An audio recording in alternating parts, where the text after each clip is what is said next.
चालू झालं ते. जय महाराष्ट्र मंडळी. जय महाराष्ट्र. हे सर चार्जर सर है ना सर. हा सर. हे आता मला लास्ट टाइम भेटले होते 3-4 महिन्यापूर्वी. आजही माझ्या लक्षात आहे, कारण त्यांचं जे बोलणं आणि त्यांचं व्यक्तिमत्व आणि त्यांचा स्वभाव असं आहे ना की जो रिक्षावाल्यांना घेऊन जाईल किंवा जो माणूस यांना भेटेल तो विसरणार नाही. आणि आज मला उशीर झाला आणि योगायोग की सरांचं भाडं मला भेटलं. त्यांना ॲरोमलला सोडायचंय, पण सरांचं व्यक्तिमत्व आणि असं कला आहे ना ते सर सांगतील तुम्हाला. ते स्वतः चित्रकार आहेत आणि त्यांचं लोकांना सांगणं, त्यांचे विचार मांडणं आणि त्यांच्या गाडीवरचे जे सुविचार फार न्यूज पर्यंत पुढारीपर्यंत फेमस आहेत. आता सरांशी बोलूया. सर कशात एकदम मजेत भाऊ. बोला. आपल्या रिक्षावाल्यांना 2-3 शब्द सांगा चांगले काहीतरी. रिक्षावाल्यांना सगळ्यात महत्वाचं म्हणजे थोडं पुढे या. असं बिगर व्यसनी राहावं, बिगर व्यसनी, व्यसन करू नये, बरोबर. आणि रस्त्याने थुंकू नये, हे सगळ्यात महत्वाचं आहे. मी हेच विचारणार होतो तुम्हाला, हेच बोलणार होतो आणि तुम्ही बोलले. बरोबर. बोला बोला बोला. जर रिक्षावाल्याचा मध्ये कोणी पॅसेंजर थुंकणारा भेटला तर त्या पॅसेंजरला रिक्षावाल्याने समजून सांगायचं, बा रस्त्यात थुंकू नको. हे कार्य मी गेले 10 वर्षापासून करत आहे.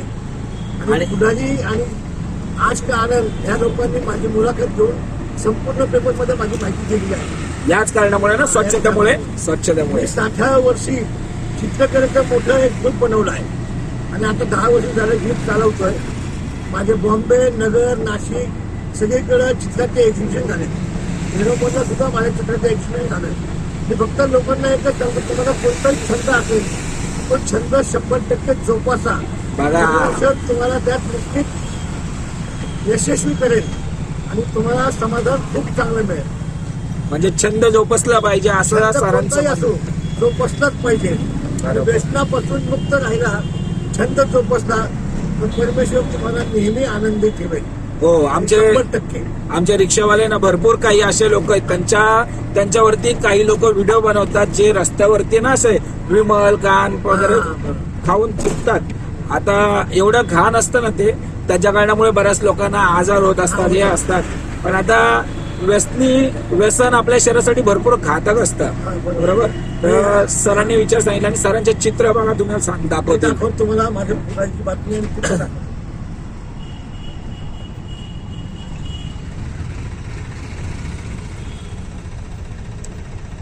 दुसऱ्यांदा वेळा ऍक्च्युली ते त्यांच्या गाडीने जातात, पण आज ते गाडीने नाही जाते. हा, तर सरांचं पुढारी न्यूज मध्ये आलेलं आहे बघा. त्यांच्या याच्यावर म्हणजे कोणत्या स्वच्छते बाबतीत त्यांचं आलेलं. आणि चित्र दाखवा, चित्र दाखवा. माझं चित्र काढणार का? हो, काढून. हे बघा, एवढे सर्व चित्र काकांनी काढलेले, सरांनी काढलेले. हे बघा, हे बघा, हे बघा. आणि हे चित्र किती वर्षापासून काढता तुम्ही? 10 वर्षापासून काढतोय. 10 वर्ष झाले चित्र काढतात. टीव्हीवर सुद्धा मुलाखत दाखवलेली आहे. आणि माझं एकच सांगणं आहे की बाबा गप बसू नका, एकमेकाची ओळख काढा, एकमेकाची सुख दुःखाची गोष्टी विचारा. गप बसून गाडी चालू नका. आणि गाडी चालवताना फक्त व्यसन करू नका, ही हात जोडून विनंती. आता काय काय कस्टमर असे बसतात ना रिक्षामध्ये, ते कानात हेडफोन घालतात, मोबाईल मध्ये असतात, बोलत नसतात. आम्ही आमच्या मोबाईल मध्ये, ते त्यांच्या मोबाईल मध्ये, नाही का. मग त्याच्यामध्ये काही येत नाही. पण असं ज्यावेळेस बोलतं ना, बोलल्याने माणूस नात्यावरती. आता 3 महिन्यापूर्वी, 3-4 महिन्यापूर्वी मला तुम्ही भेटले होते. मी तुम्हाला आता भेटल्या काय बोललो? तुम्ही मला भेटले. हा, मी आता माझं वय आहे 73 वय. सर्व्हिस करतो अजून काम करतात. आल्यानंतर चित्राचा छंद आहे मला. मी चित्र काढत असतो. चित्र काढतात. आणि असे कोणी चांगले व्यवस्थित भेटले मला की मी त्यांचा फोटो घेऊन त्यांना स्केच काढून पाठवत असतो. माझा काढणार फक्त हाऊस म्हणून. आणि त्यांचा 100% स्केच काढून यांना पाठवणार. आणि मी मुलाचा सुद्धा स्केच काढून देणार यांना.